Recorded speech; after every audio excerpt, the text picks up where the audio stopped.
या भूतलावर चरित्र भाग आजपासून वेगळा जरा पाहिजे आहे.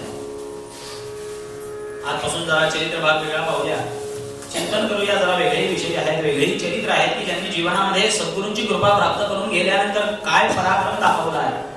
तो पराक्रम पाहण्यासाठी शिवनेरीचे शिवमंगल प्रभू, शिवनेरी शिवमंगल प्रभू, शिवनेरी अवतरले, शिवनेरी शिवमंगल प्रभू, शिवनेरी अवतरले.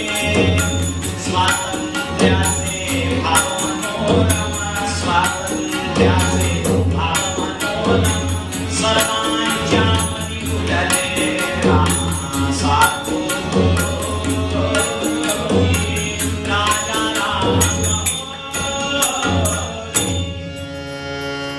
भगवान शंकरांचा ज्यांना आपण अवतार म्हणतो असा शिवनेरी गडावर भगवान शंकरांनी शिवाजीच्या स्वरूपामध्ये अंश रूपाने भगवान शंकरांचा तिथे अवतार झाला असं म्हणतात. इतिहासामध्ये वर्णन असंच आहे. शिवनेरीला अवतार झाला, पुढे कार्यभाग सुरू झाला आणि पाहता पाहता पाहता पाहता वय वर्ष 11 तिथे स्वराज्याची स्थापनेची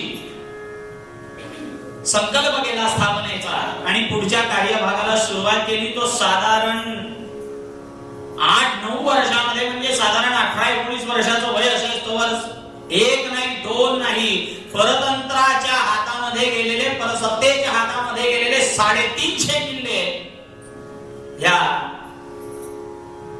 शिवरायानं आपल्या स्वाधीन, आपल्या स्वराज्यामध्ये पुढे. हा एवढा मोठा पराक्रम दाखवला, राज्य झालं, वैभव संपन्न वाढलं. पुढे चरित्र भागामध्ये असं वर्णन आहे की नरसिंह म्हणतात त्याला, म्हणजे जसं खांबामधून अवतरून हिरण्यकश्यपूचा कोथळा भगवान त्या ईश्वरानं नारायणानं बाहेर काढला, तसा नरसिंह शिवाजी राजा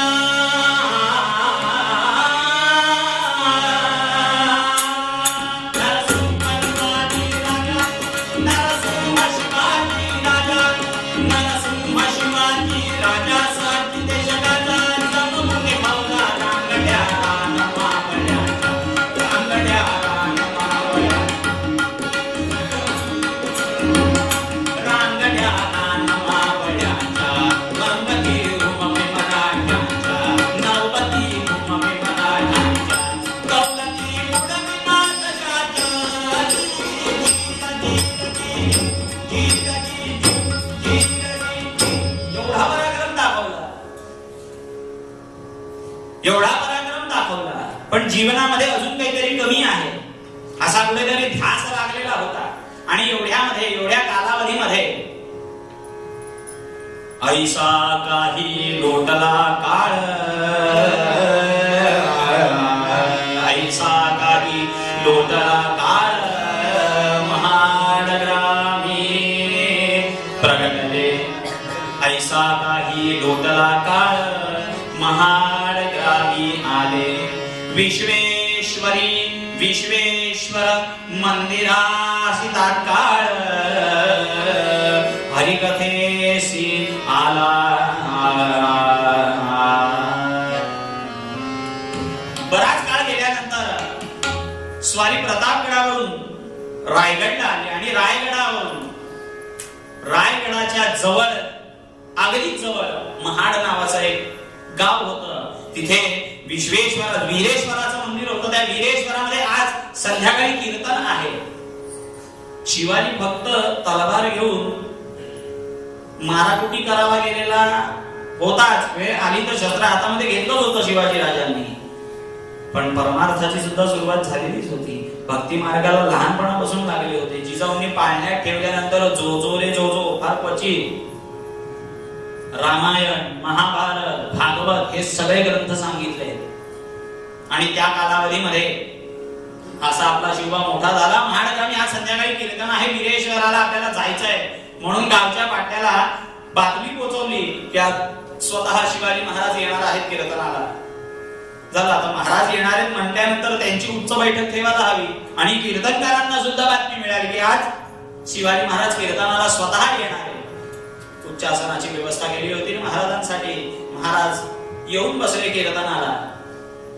आणि त्या दिवशी मेचका विषय त्या कीर्तनकारांनी असा घेतला, सद्गुरु वीण ब्रह्मज्ञान सर्वथा नभे नभे ते जाण. सद्गुरु वीण ब्रह्मज्ञान. जीवनामध्ये आपण सगळं वैभव मिळालं नव्हे नव्हे, त्रिभुवनाचं राज्य मिळवलं तरी जीवनामध्ये ब्रह्मज्ञान मिळाल्याखेरीज आपल्या जीवनाचा उपयोग नाही, असा पूर्व रंगाचा विषय सांगितला. पुढे आख्यान म्हणून ध्रुवाचं आख्यान सांगितलं की कसं ध्रुवाने नारदांना सद्गुरु करून घेतलं आणि 7 महिन्यामध्ये त्या नारायणाला प्राप्त करून घेतलं. हा विषय ऐकला. योग्य तो सत्कार त्या कीर्तनकार मंडळींचा केला. आणि सत्कार केल्यानंतर पुन्हा रायगडावर जाऊन चिंतन करतात की आपल्या जीवनामध्ये आपण सगळं मिळवलं. आपले गेलेली सगळी जे किल्ले होते ते मिळवलं. आपण स्वराज्याची उभारणी करायला सुरुवात तर केलेली आहे. वैभव धनदौलत सगळं मिळालेलं आहे. नवे नवे आपलं सैन्य सुद्धा खूप सुंदर तयार झालं, पण जीवनामध्ये अजून काहीतरी कमी आहे. कीर्तनकार बुवांनी जो आपल्याला उपदेश केलाय तो महत्वाचा आहे. ते म्हणाले सद्गुरु वीण ब्रह्मज्ञान सर्वथा नवे नवे ते जाण. आपल्या जीवनामध्ये अजून आपल्याला सद्गुरु लाभलेले नाही. मग आपल्याला सद्गुरु म्हणून कोण लाभेल? शिवाजी महाराजांचं चरित्र म्हणून सुद्धा ऐकायचं असतं. फक्त अफजल खानचा कोठा बाहेर काढला म्हणून नाही, शास्ता खानाची बोटं मोडली म्हणून नाही शिवाजी. त्यासाठी तर ऐकायचं, आता तर तेही ऐकायची गरज आहे. पण तो युवावस्थेत आलेला आपला शिवाजी राजा कीर्तन ऐकलं, त्यानंतर त्याचं चिंतन, त्याचं मनन आणि त्याची कृती एवढं करावं लागतं. आमच्या बडोद्याला घडलेला प्रसंग आहे.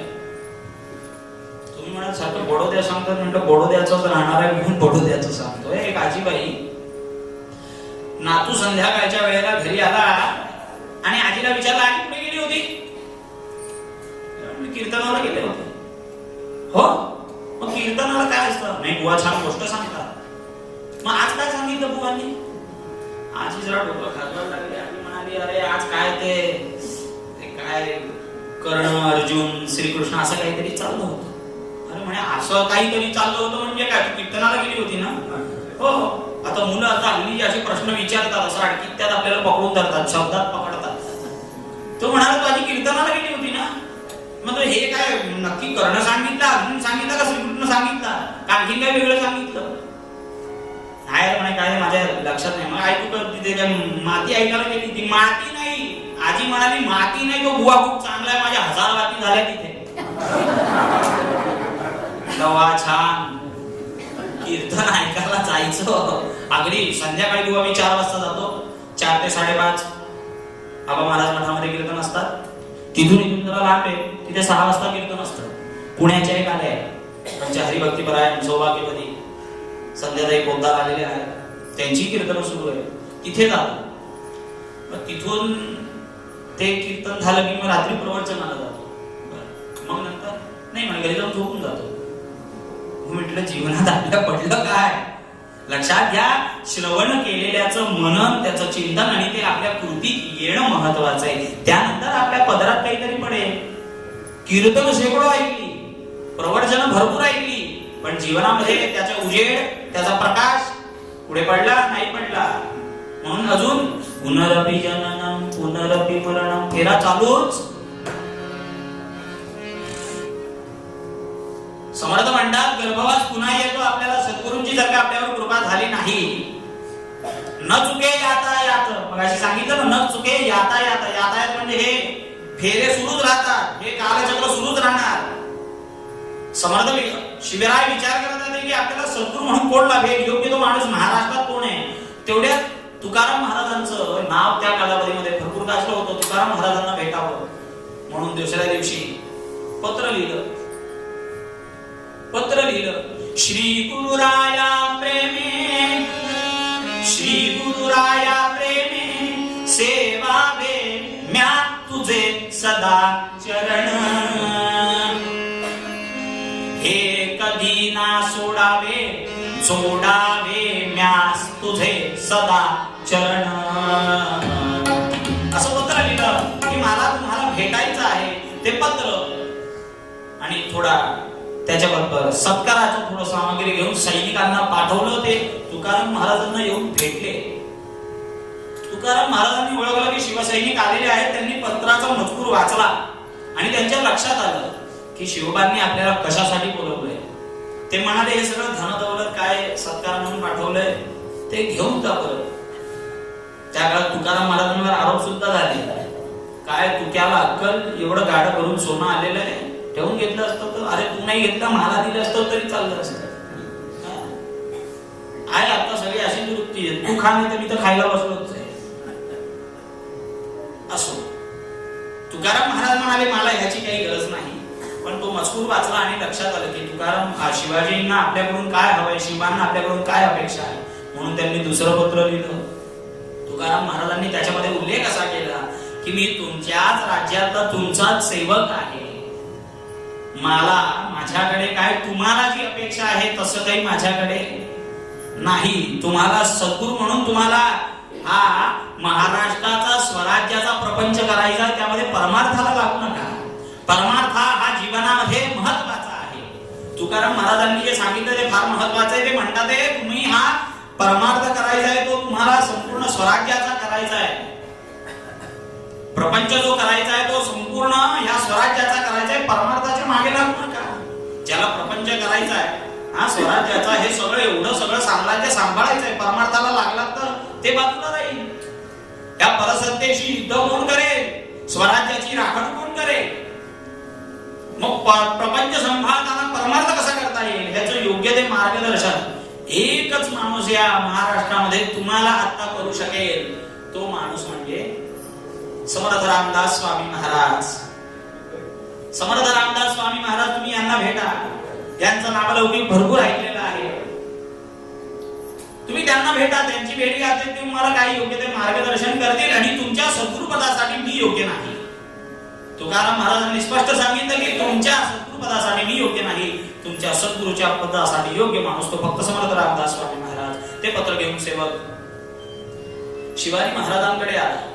शिवाजी महाराजांनी ते पत्र वाचलं आणि लगेच दुसरं पत्र लिहिलं. श्री गुरुराया. आणि ते पत्र घेऊन सेवकांना सांगितलं की समर्थ जिथे भेटतील तिथे, कारण की समर्थांचा कार्यवाह लहानपणापासून शिवाजी महाराजांच्या चरित्रामध्ये आहे. शहाजी महाराज आणि समर्थांची भेट झाली तेव्हा तिथेही शिवाजी महाराज होते. वय साधारण लहान होतं, बाल्यावस्था होती, पण त्या काळामध्ये भेट झालेली होती. आणि गार महालावर जेव्हा जेव्हा स्वराज्याची स्थापना करायची, कसबा गणपतीची स्थापना झाली, तेव्हा सुंदर पत्र लिहून लिहून योग्य तो उपदेश करून समर्थ हे शिवबांना वाढवत होते. त्यांचे आत्मबल, उपासनेची शक्ती आणि शक्तीची उपासना या दोन्हीचा समन्वय पाहायचा असेल तर फक्त समर्थ रामदास स्वामी महाराज. शक्तीची उपासना केली आणि उपासनेची शक्ती, या दोन्हीची गरज आपल्या हल्लीच्या काळामध्ये, खरी काळाची गरज ती आहे. इंटरनेट, मोबाईल, अँड्रॉइड ते आपल्याला हवं तेवढं त्याचा उपयोग, त्याचा अनावर झाला की मग विकार आपल्याला लागतात. त्यांनी पत्र दिलं, सांगितलं समर्थ जिथे भेटतील तिथे त्यांना हे पत्र द्या आणि तत्काळ क्षणाचाही विलंब न करता मला कळवायचं. आणि शिवसैनिक निघाले, स्वार झाले, भरपूर फिरले, कुठेही समर्थांची भेट होईना. कुठेही समर्थांची भेट होईना. तसेच परत आले. समर्थ भेटले का? नाही, समर्थांची कुठेच भेट होत नाही. आता सद्गुरु भेटीची जी तळमळ शिवाजी महाराजांना लागली तशी तळमळ आपल्याला लागली का? शिवाजी म्हणाले नाही, कुठल्याही परिस्थितीत समर्थ आपल्याला भेटायला हवे. त्यांचा गुरुमंत्र मला हवाच आहे कुठल्याही परिस्थितीत. म्हणून रायगडावरून प्रतापगडावर आले. प्रतापगडावर सुंदर भवानी मातेची कुलदेवतेची मूर्ती होती. त्या मूर्ती समोर बसले आणि मध्यमामध्ये देवीला प्रार्थना करतात.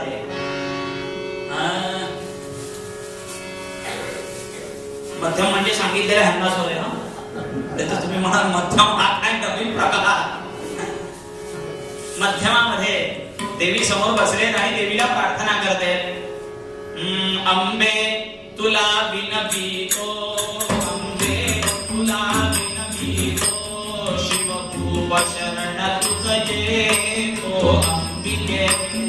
अंबिके तुला विनवितो, शिवभूप शरण तुझ येतो अंबिके अंबिके तुला विनवितो शिवभूप शरण तुझ येतो अंबिके. असं म्हणतात की शिवाजी महाराजांना भवानी माता प्रसन्न होती. चालू ठेव.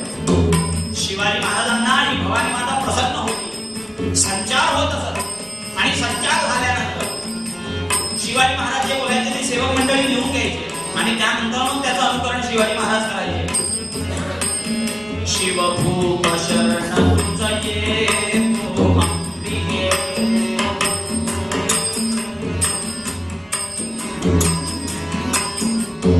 ते म्हणतात या जगामध्ये साधू भरपूर आहेत.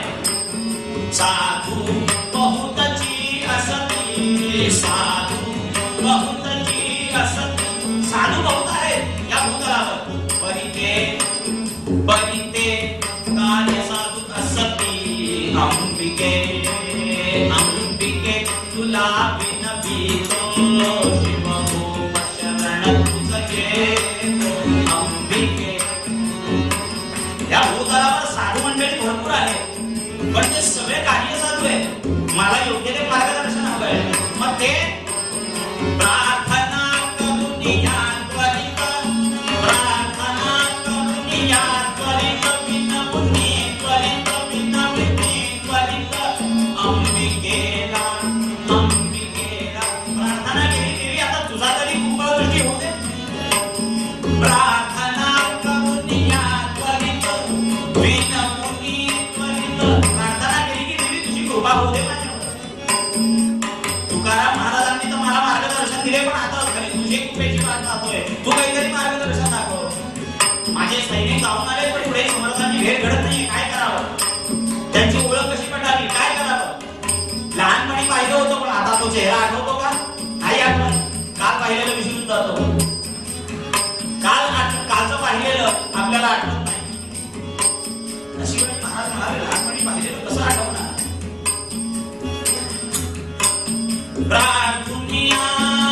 प्रार्थना करून या त्वरित विनमुनी करून या त्वरित अंबिकेला अंबिकेला दृष्टांत तया सज्ज्वाला अंबिके दृष्टांत तया सज्ज्वाला अंबिके दृष्टांत तया सज्ज्वाला. देवी संचारली आणि देवी संचारून शिवाजी महाराजांच्या मुखारविंदातून अशी वाक्य निघू लागली की ज्या गोसावीला तो रामनवमीच्या उत्सवासाठी 400 देतोय आणि रामनवमीच्या उत्सवासाठी वर्षासन लावून दिलेला आहे ना तोच गोसावी हा त्याला भेट तेच समर्थ आहे. आणि या शिवाजी महाराजांच्या मुखातून बाहेर आल्यानंतर त्या सेवकांनी सगळं लिहून घेतलं. ते पत्र शिवाजी महाराजांना दाखवलं की हे असं असं मार्गदर्शन झालेलं आहे. आणि शिवाजी महाराजांच्या लक्षात आलं की तुकाराम महाराज आणि आपल्या भवानी मातेनं आपल्या आईनं मार्गदर्शन केलंय तो एकच माणूस आहे. जुने हिशोब काढले की आपण कोणाला देतोय. दिवाकर गोसावी नावाचा एक गृहस्थ आला होता. त्याला आपण हे समर्थांच्या या रामनवमीच्या उत्सवासाठी चाफळच्या मंदिरासाठी मंदिराच्या उभारणीसाठी जे द्रव्य दिलं होतं मग चाफळला असतील असा संकेत मिळाला की हे समर्थ हे गोसावी आपल्याला कुठे भेटतील? चाफळला भेटतील. म्हणून लगेच पत्र लिहिलं आणि सांगितलं चाफळला निघायचंय.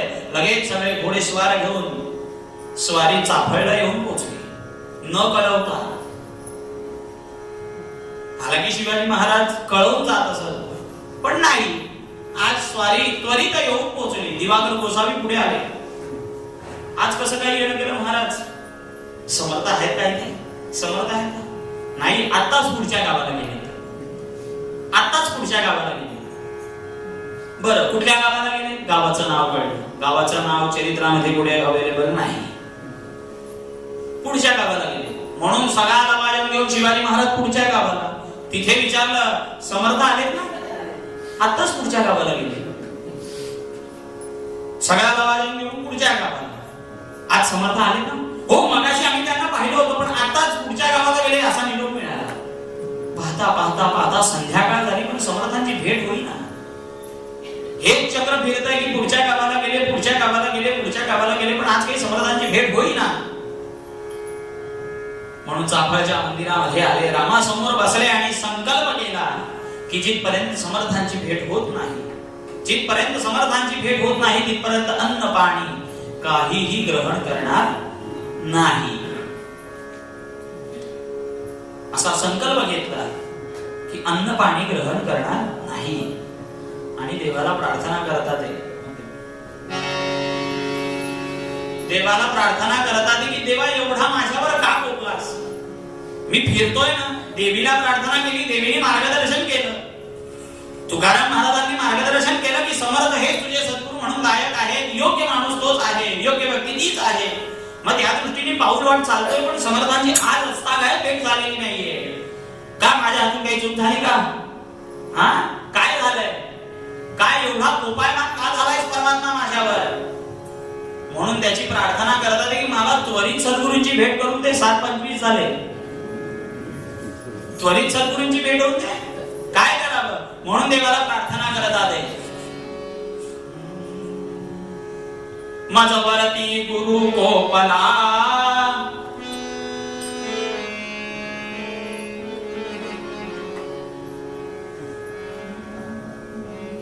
प्रार्थना करतात की माझ्यावर असा का तू कोपायमान झालाय? मला गुरूंचं दर्शन होत नाही.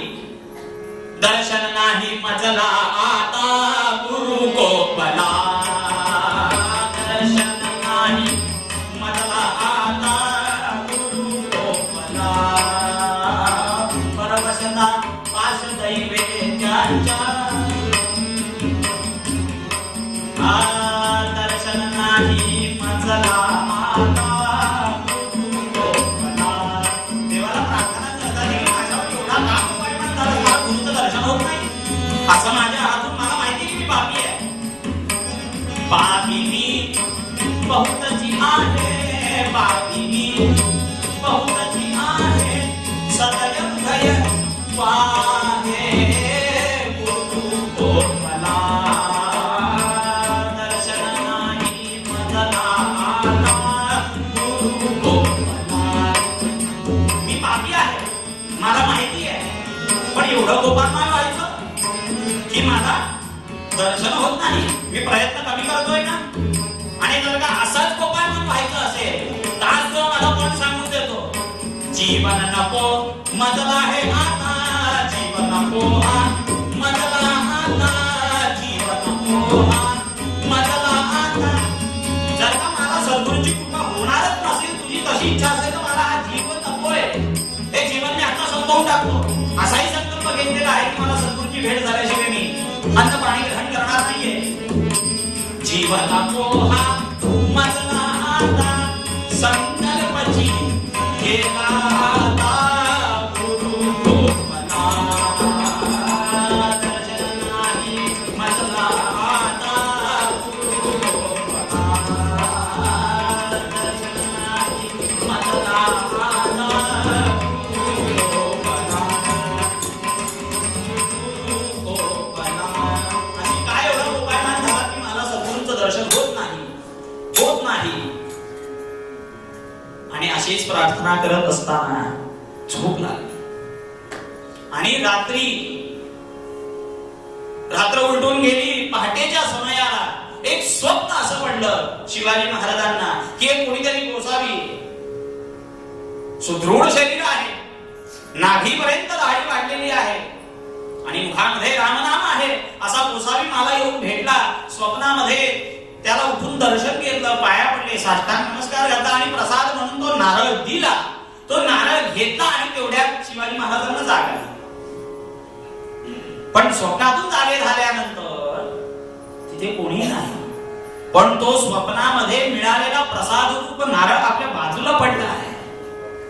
प्रसाद रूप मिळालेला नारळ हा आपल्या बाजूला पडला, हा शुभ संकेत आहे. हा विचार करत असताना तेवढ्यात सेवक आला आणि सांगितलं की बाहेर कोणीतरी गोसावी आले. जय जय रघुवीर समर्थ, जय जयकार शिवाजी महाराजांनी ऐकली. त्वरित उठून बाहेर आले. तो समोर गोसावी पत्र घेऊन उभा आहे. त्या पत्रामध्ये समर्थांचं पत्र होतं. समर्थांनी सांगितलं की त्वरित शिंगणगडावर या, तिथे मी आहे. आणि त्वरित क्षणामध्ये तयार झाले आणि स्वारी निघाली समर्थांच्या भेटीला. आणि हिंगणवाडीला आल्यानंतर औदुंबर वृक्षाखाली, मठाच्या बाहेर औदुंबर वृक्षाखाली ओट्यावर समर्थांनी पद्मासन घातलेलं आहे. मुखामध्ये रामनाम आहे, ध्यान लागलेलं आहे. भव्य रूप अतिसुंदर दीक्षा, भव्य रूप अतिसुंदर दीक्षा, राम नाम करणे मग भिक्षा. वृत्ती होईल उदासीन जेव्हा, राम नाम रामदास म्हणणे मग तेव्हा. जय जय रघुवीर समर्थ. असे समर्थ समोर बसलेले पाहिलं आणि लक्षात आलं की ह्यांनीच मला स्वप्नामध्ये दर्शन दिलं. समर्थांना माहिती होतं की काय चाललंय. शिवाजी महाराजांनी साष्टांग तिथेच दंडवत घातला. समर्थ म्हणाले, उभे राहा, उभे राहा. समर्थांनी आपल्या बाजूला बसवलं. येण्याचं कारण, सद्गुरू म्हणून तुम्हाला, तुम्ही माझ्यावर अनुग्रह करा, माझे सद्गुरू म्हणून, अशी प्रार्थना केली. ते जे स्वप्न पडलं शिवाजी महाराजांना, ती तिथी होती वैशाख शुद्ध चतुर्थी, शनिवार. त्या दिवशी ते स्वप्न पडलं आणि शक 1571. त्याच्यामध्ये 78 प्लस करायचे म्हणजे आपल्याला साल मिळत आहे. साधारण शिवाजी महाराजांचं वय तेव्हा 19-20 वर्षाचं आहे. आणि जेव्हा समर्थांची प्रत्यक्षामध्ये भेट झाली हिंगणवाडीला, तेव्हा समर्थांनी उपदेश अनुग्रह केला. तो दिवस होता वैशाख शुद्ध नवमी आणि वार होता गुरुवार. जय जय रघुवीर समर्थांनी गुरुमंत्र दिला. समर्थांनी त्यांना गुरुमंत्र दिला आणि उपदेश केला, जो फार महत्वाचा आहे. अनुग्रह झालेला आहे सद्गुरूंची, आता कृपा आपल्यावर झालेली आहे. शिवाजी महाराजांनी तिथे विचारलंय की गुरुदक्षिणा काय द्यावी, गुरुदक्षिणा काय द्यावी. शिष्य असावा शिवाजींसारखा आणि सद्गुरू असावा समर्थांसारखा. ते म्हणाले, तू काय देऊ शकशील, तू काय देशील माझ्या. असं म्हटल्यानंतर शिवाजी महाराजांनी जे मिळवलेलं सगळं स्वराज्य होतं ते एका कागदावर लिहिलं, त्याच्यावर शिक्कामोर्तब केला आणि समर्थांच्या चरणावर वाहून दिली. समर्थ म्हणाले, मला ह्याची काय गरज आहे, मला ह्याची गरजच नाहीये. हे तूच करायचं, क्षत्रिय तूच आहे, तुलाच हे राज्य करायचं आहे. मग आता तुम्ही मला प्रसाद तरी द्या. तुम्ही मला गुरुदक्षिणा माझी घेत नाही आहात, मग प्रसाद तरी द्या. प्रसाद रूपानं समर्थांनी खालची माती दगड घेतले आणि शिवाजी महाराजांच्या हातावर ठेवले. आणि समर्थ म्हणाले, तुम्हाला प्रश्न असा पडेल की तुम्ही बाकी सगळ्यांना फळफळादी पेढे बर्फी काय प्रसाद म्हणून देतात, मला दगड माती दिली. पण दगड माती दिली ह्यातील अर्थ असा आहे की आता अजून फक्त 350 किल्ले स्वाधीन झाले, पण हे दगड माती दिले संपूर्ण महाराष्ट्र नव्हे हा भारतवर्ष या परसत्यांकडून, परसत्तेच्या हातातून काढून तुम्हाला स्वतःच्या स्वाधीन करायचंय. तुमचा राज्याभिषेक होणार आहे, ही त्याची गुण, हा त्याचा प्रसाद म्हणून देतोय. फक्त धर्माचरण सोडू नका. समर्थांनी महत्वाचा उपदेश केला की धर्म सोडू नका. तुम्ही धर्माचं संरक्षण शस्त्रांनी करायचंय आणि आम्ही धर्म संरक्षण करू ते शास्त्रांनी करू. असा महत्वाचा उपदेश समर्थांनी शिवाजी महाराजांना केला. शिवाजी महाराज पुढच्या कालावधीत निघून गेले. तिथून निरोप घेतला. समर्थांनी तिथून निरोप घेत असताना सांगितलं की आज इथेच थांबा, आज इथेच प्रसाद घ्या. शिवाजी महाराजांचा एक नियम सांगतो की शिवाजी महाराज कुठेही गेले तरी आपली शिबंदी घेऊन जात असत की आपण ज्या गावात जाऊ, आपण ज्या ठिकाणी जाऊ त्या ठिकाणच्या लोकांना त्रास नको व्हायला म्हणून. समर्थ म्हणाले, मला माहिती आहे तुम्ही कोणाकडेही जाता, कुठल्याही गावाला जाता तेव्हा स्वतःची शिबंदी बरोबर घेऊन जाता, पण आज रामरायाचा प्रसाद म्हणून ग्रहण करा.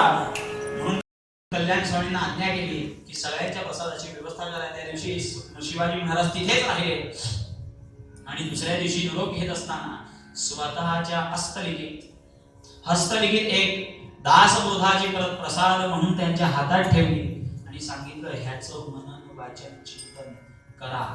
ते शिवाजी महाराजांनी पुढे केलं आणि पुढच्या दिवसांमध्ये काय पराक्रम दाखवले ते आपण 2 दिवसात पाहू.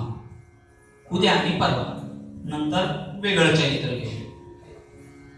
मग शिवाजी महाराजांच्या जीवनामध्ये रामचरित्रामध्ये, शिवाजी महाराजांच्या चरित्रामध्ये रामचरित्रामध्ये दोघेही राजपुत्र आहेत. पण तरी त्यांच्या जीवनामध्ये आपल्याला काही प्रश्न पडले, आपल्याला काहीतरी मार्ग अजून हवा आहे. सगळं मिळालंय, वैभव मिळालंय, पण योग्य जी वस्तू आहे ज्यामुळे खरं आपलं जीवन सुखमय होणार आहे, आनंदमय होणार आहे, ती आपल्या जीवनामध्ये नाही. वस्तू मग ती आपल्याला कोण देईल? ते सद्गुरू आपल्याला देतील. हे रामचरित्रामधूनही आपल्याला पाहायला मिळालं आणि आज समर्थांचे परमशिष्य असे शिवाजी महाराजांच्या चरित्रामधून सुद्धा पाहायला मिळालं. म्हणून समर्थ आपल्याला मूळ पदामध्ये उपदेश करतात. राम गावा राम नाम